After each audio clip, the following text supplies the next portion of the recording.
Chapter 11. Hello everyone.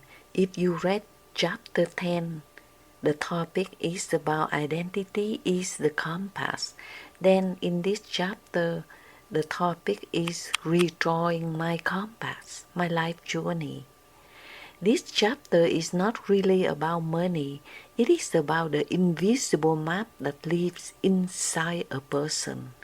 The map that quietly whispers what is possible and what is not. When I was a child in Vietnam, I grew up in the family of 12 siblings. There was love in the house, but abundance was a different story. Nothing was wasted. Rice was measured carefully. Clothes was handed down from one child to another. A new pair of shoes was not an ordinary purchase, it was an event.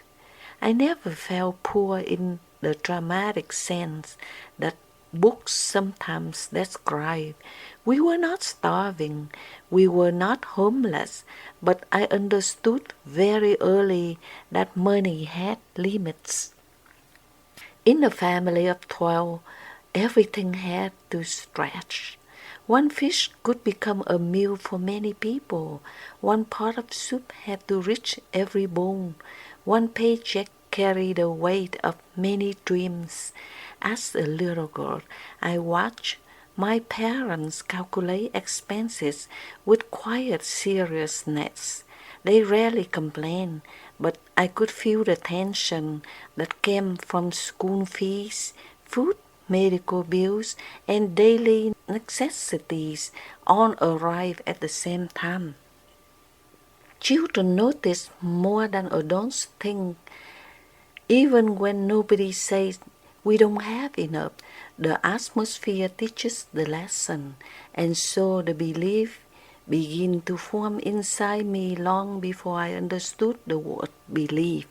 There is only so much to go around. The girl with a secret dream. When I reached high school, another part of me began to awaken. I love words. I love writing essays.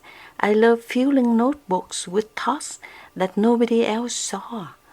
While other students talk about ordinary jobs, I secretly dreamed of becoming someone who would leave a mark through ideas.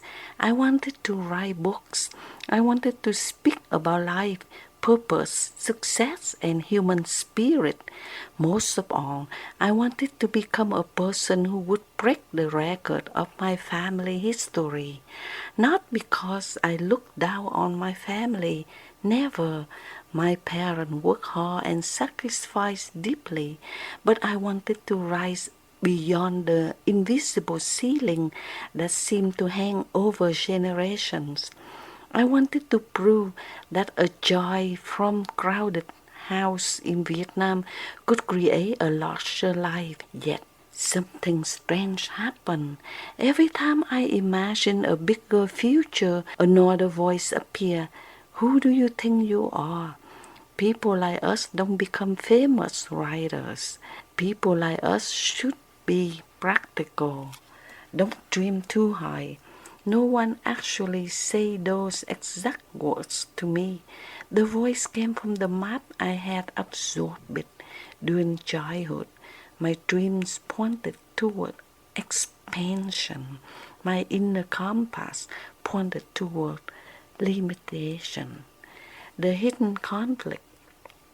Years later, after immigrating to America, building a family, raising children, and working through many seasons of life, I began reading authors such as Carl Jung, Wayne Dyer, Bob Proctor, and Napoleon Hill. What surprised me was not how different they were from me. What surprised me was how often their ideas described my own life. Jung wrote about the unconscious patterns that guide us.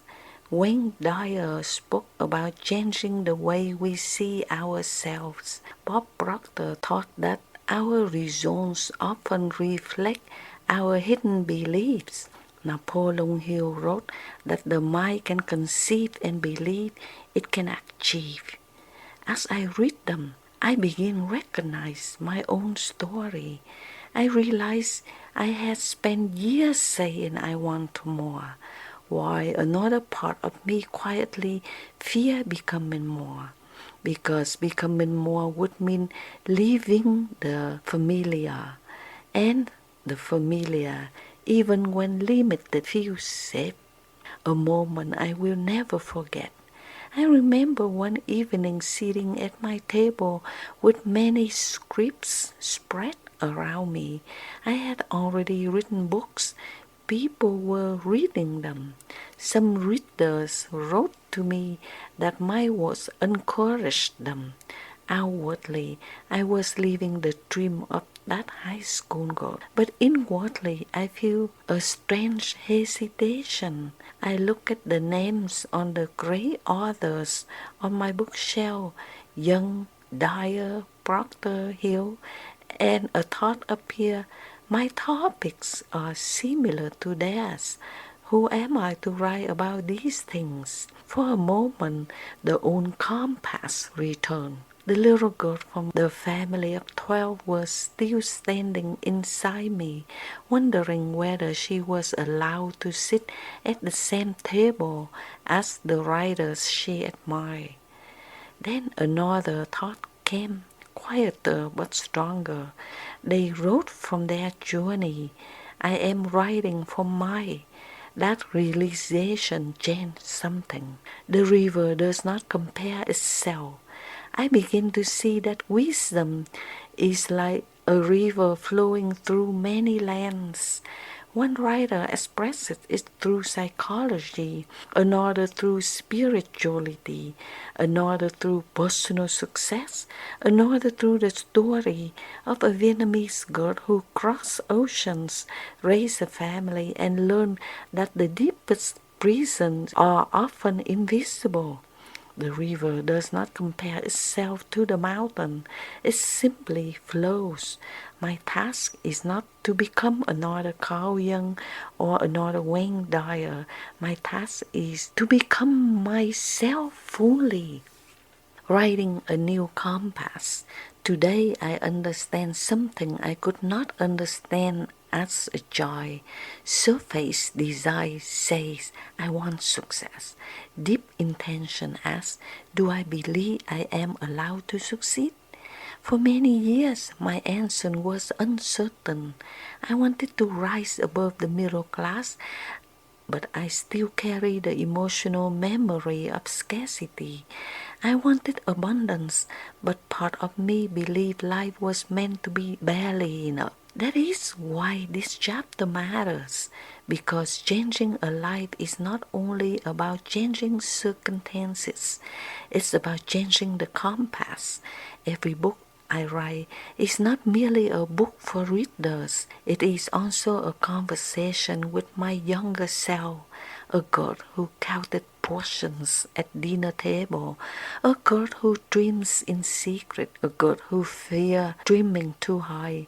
Each page tells her, yes, you are allowed.